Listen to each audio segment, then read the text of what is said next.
Hey, welcome back to the podcast. Today I have a special guest with me. I have my husband Bobby here today, and we're going to talk a little bit about community and the importance of community, how to find community, the struggles with finding community, just everything surrounding community, and how, as parents who are raising our differently able children, how can we really just foster a community when a lot of times it's a really big struggle to be able to do that. So let's go ahead and get started. Welcome to the Special Kind of Motherhood podcast. This podcast is for moms who are parenting differently able children. Maybe you desire to switch to a more natural lifestyle to improve your family's health, but you have no idea where to start. You're longing for more routines and time, but every time you try to implement those tips that you've spent hours researching, you realize that they don't work for your family dynamics. Hi, I'm Ashley. In this podcast, we will focus on implementing routines, switching to a more natural lifestyle, and uprooting those old mindsets that are keeping you stuck, so that you can plant yourself firmly in the truth that Jesus offers you. Our focus will be on creating small, customizable changes that will build upon one another over time to create real impact in your life. If you want to hear from a mama who has been raising several children with special needs and who knows how important it is to do this in a way that's sustainable and that doesn't add to your overwhelm, then this is the podcast for you. Pop in those earbuds, reheat that coffee for the third time, and let's go. Hey guys, I wanted to hop on here really quick before we got started, and I wanted to say if I sound congested, we are dealing with some sickness in my house, so I am definitely congested, but I just wanted to give you guys a quick note of just letting you know that this is actually going to be 2 parts, which you can probably tell by the title, but I just try to really, if possible, keep the episodes under 20 minutes, and we got to talking, and it was way more than that, and so I decided just to break it up into 2 parts so you guys can kind of take it in more bite-sized pieces. And then I also wanted to let you know that there is a little bit of issues with the quality of the audio.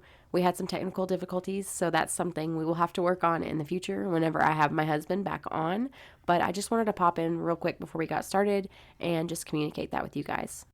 Okay, so we're going to go ahead and get started with our topic today. And I have here with me my husband. Hello. And we're just going to talk about community. How can we grow our community and just the struggles that we have with developing community. We're going to start out with talking about why it's important to have community. I think if we can't figure out the importance of it, a lot of times it's very hard for us to put in the extra effort that it requires for us to really develop a community. So I would like for you to just share with us, why do you feel that it's important to have a community?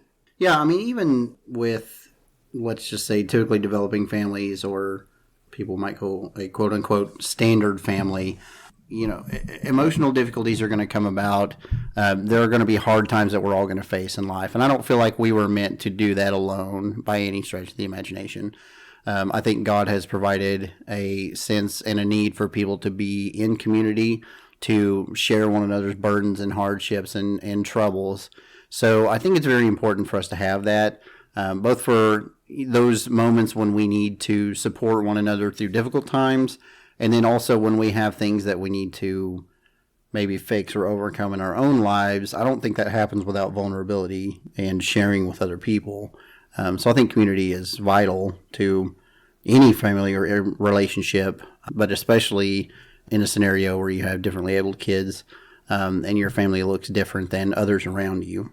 Yeah, I totally agree. And I just find it a lot of times whenever we're parenting differently able kids, we actually have less support when we actually really need it, possibly even more because of the struggles we come up against when parenting our kids. But a lot of times it can be extremely isolating. And so, like you said, we really do need that community around us in order for us to just be able to thrive, basically. You know, and that's the other thing is, like, a lot of times if we have a good, solid community around us, then we are going to be able to get help whenever we're struggling with different things, or, you know, we're going to have learned about new resources to support our kids, and we're going to just have basically more support. We're going to have the opportunity to possibly get away for a little bit and recharge, and all of these different types of things that we don't have if we don't have a community. Yes, and I think, you know, one of the things that I've noticed in our personal scenario is that sometimes that isolation can be self-inflicted, you know, either through a misunderstanding, or let's just say, you know, a self-induced thought that, well, people are not going to understand because they don't go through that same thing. Mm-hmm. But, you know, anecdotally, in our experience, some of our best support has come from people that we would consider to have a quote-unquote normal family. or, come from a normal scenario. I can think of several of our friends that they just come and they accept us and they accept what our home is like sometimes, and they just roll with it. And it's, they're some of our closest friends, and it's just amazing to have those people in our lives. It's just people that accept you and your family. And it doesn't have to be that they have to connect with you on any specific point anywhere. It's just that they accept you for who you are and support you in what you're going through and what you're doing. Yeah, and like you said, that doesn't come without that vulnerability. And like you said, it can be self-inflicted because we don't want to be vulnerable and show people that our family, in our case, is, our house is wild and loud, and that's not for everyone. So it is a step of vulnerability to invite people into that world. I just have found that we have to be willing to make that step and open up our lives to other people. Especially if we want that help and we want those resources, if we're not willing to take the first step, a lot of times it's going to be very difficult. And we're going to struggle so much more because we're trying to do it all by ourselves. Don't you think? I agree. Yes. Yeah.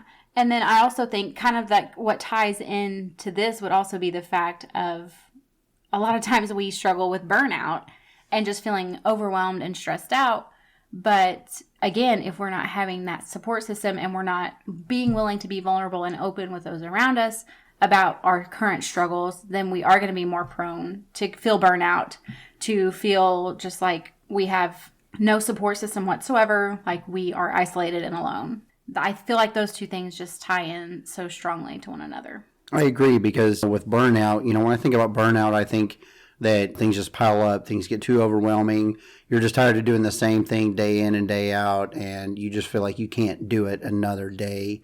And so sometimes even just having people come and throw a change of routine into your day, whether that's you make the time to go out to lunch with a friend, that may make things more inconvenient in a different part of your day, but it may also make your day like the most amazing day of the week. When you get to break your routine for a minute and go and do something that is fulfilling in a way that maybe doesn't register initially, in that mental planning that we do when we're trying to plan out, okay, what's our next best course of action?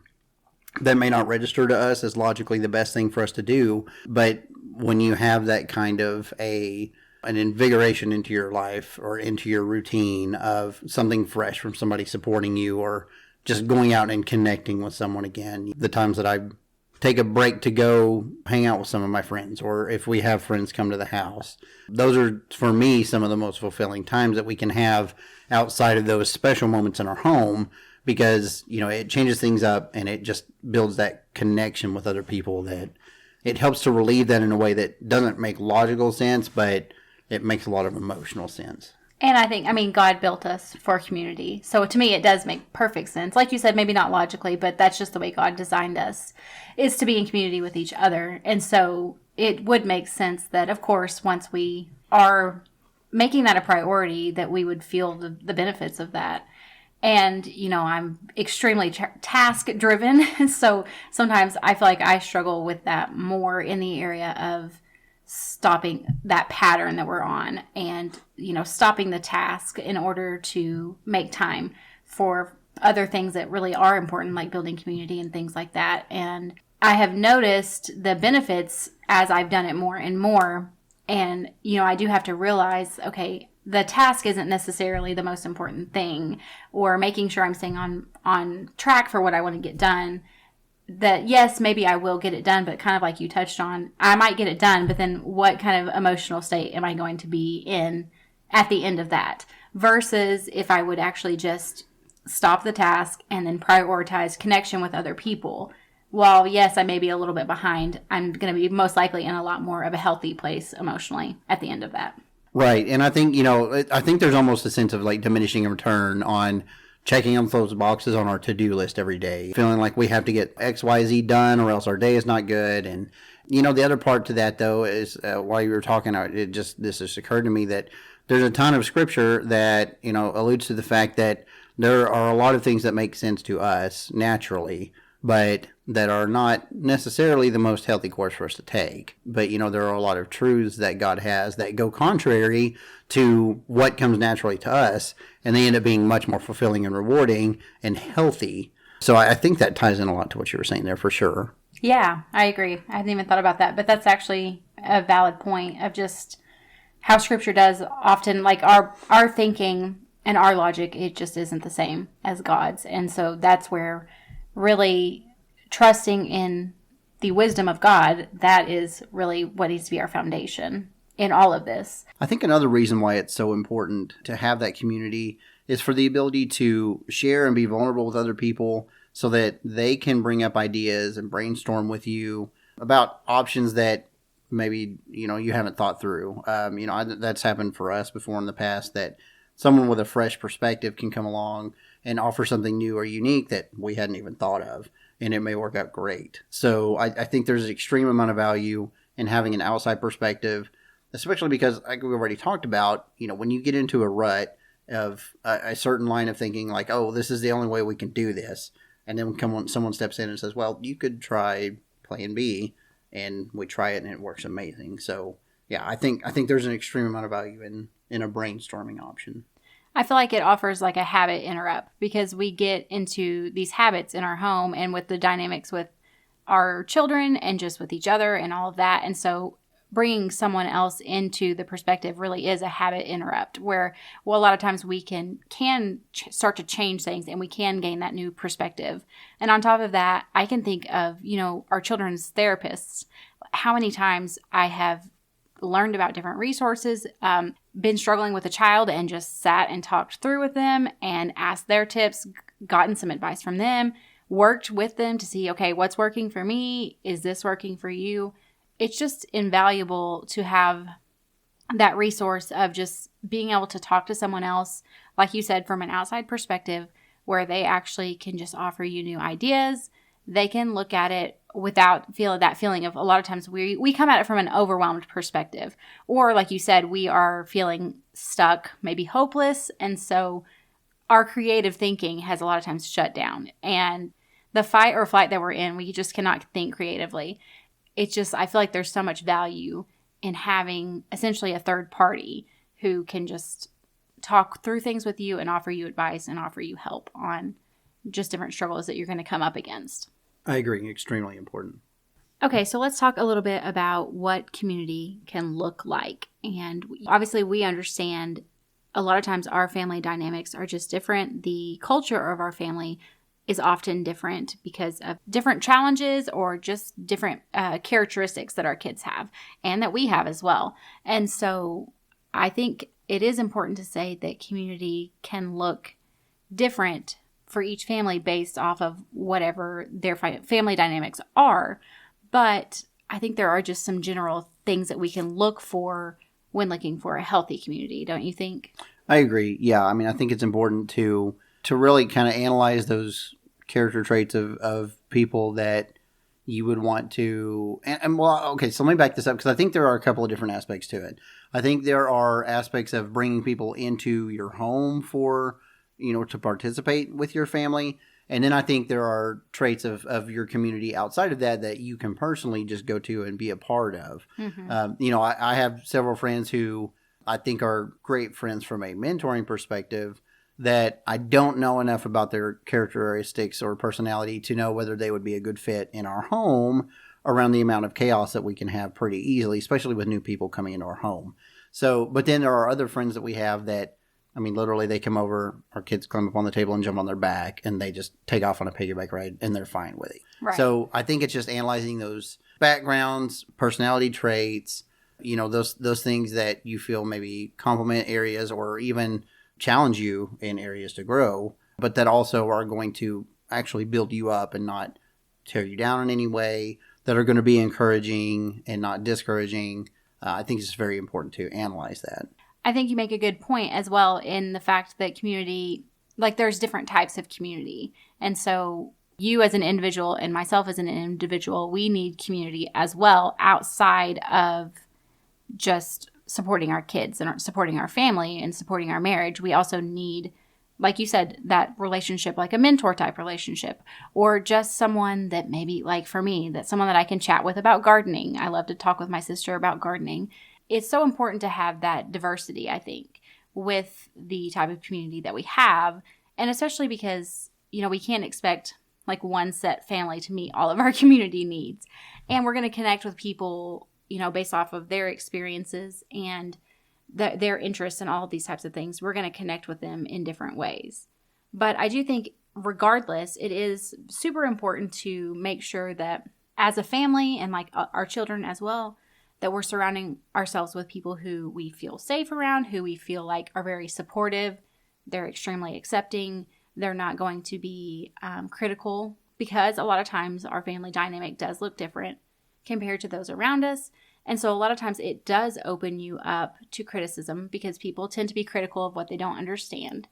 And so I think that is, at least for me, it's a very key point of kind of having that safety in community and in knowing people, even if they don't quite understand, they still are there to support you. Yes, and I think, that it's just a critical aspect of vulnerability is to have that understanding that you're opening yourself up for someone to really, really tear you down in certain ways. You might open up to someone about your home situation, and they might really grill you on, why do you do that? Why do you allow that to happen? Why do you do things XYZ way? And instead of, trying to just empathize and say, hey, listen, I don't know how that would feel to even go through that, but I'm sorry, that sounds really horrible. Or, that sounds really difficult. And just being aware that being vulnerable will open you up to the potential of actually being hurt. And then also having a good support system in place for that, whether that's, other friends that you already are safe with, that you can go to and say, I reached out to this person and it went horribly. Just having that to fall back on. But at its core, we have to choose to be vulnerable with each other and build that internal community. For example, you and I having a strong core community before we can branch out, because we need that support to practice vulnerability in being vulnerable with others, which then just begets vulnerability. Yeah. And I just feel like it's something that, yes, we could like you said, it's very true. We absolutely can open ourselves up to being hurt or to receiving criticism from someone who maybe just isn't there yet to be able to understand where we're coming from. And that can feel very uncomfortable. And so sometimes that's why it is hard to really lean into finding community, because we do feel like a lot of times we just don't fit in with those around us. And so it can feel scary to try to open up and let others see what our lives look like when they aren't the same as what our peers, what their lives look like. I know I've struggled with that before. And that's why I said it's so important to understand the value of community, because otherwise it's very hard for you to overcome that feeling of fear if you can't understand why you need community in the first place. Yeah, and I think another important aspect of this portion of community is also coming from a position of faith. So how I would approach this, but praying about opportunities for having a mentor type role in community, but then also having an opportunity to be a mentor to others. I think that give and take is very important. We can help to grow from others teaching us, encouraging us, helping us to grow. But then also I think it's very, very healthy for us to find others and not to just go out and start throwing around advice or saying, hey, you need my help. Like, I don't think that helps in any way. But like I said, I would approach this from an avenue of praying for those opportunities, for God to present someone that maybe does need my help, that I can foster that relationship with, and that I can turn around and in turn help them to grow in a mentor type of role. I think those are very important. When you said that, it actually reminded me of something I was going to say earlier, which is the fact that, like you talked about, sometimes we open up and share, and then we are not met in a way that feels supportive. And that's something that I've actually found to be just so wonderful about raising kids that don't necessarily fit the norm, is the fact that I feel like it has helped me to have so much more compassion for other people and for people who possibly do things differently than me, who maybe their life looks different than mine. It just has helped me, I guess, maybe to understand how people feel a lot of times whenever you are living differently than those around you. And my heart goes out to those people, because I know how desperately we all need to be able to feel like we have people who get us, who support us, who are there for us. And so that has been, I will say, one great benefit, I guess, I have seen for myself is just that ability to have more compassion and more understanding for others too. And I think that kind of tying that in with the mentor role that you talked about, I think we can use that to be an example to others of the fact that we want others to be understanding and accepting of us, but we can also lead by example in doing that for those around us. Yeah, I think exemplifying compassion and empathy and sympathy when we can't be empathetic directly, I think those are ways that make a direct connection with people that they're honestly not expecting. Culturally, it's, especially for the last few decades, it's not really been the norm for us to grow up with a sense of compassion for others, especially others who act or seem different than us. Right. I can think back on growing up and the culture that we had around, even in public school and the things that we did. And I'm not talking about the system itself, but just the culture of our peers. Right. It's not a value that's ingrained. It's something that most homes would ingrain upon you, but that wasn't something that was exemplified. Especially as a society. Right. Right. Yeah, I understand what you mean.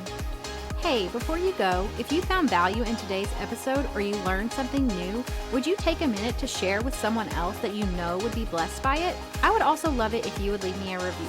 This lets me know that you're enjoying the show, and I love hearing from you. You can connect with me further over on Facebook or Instagram.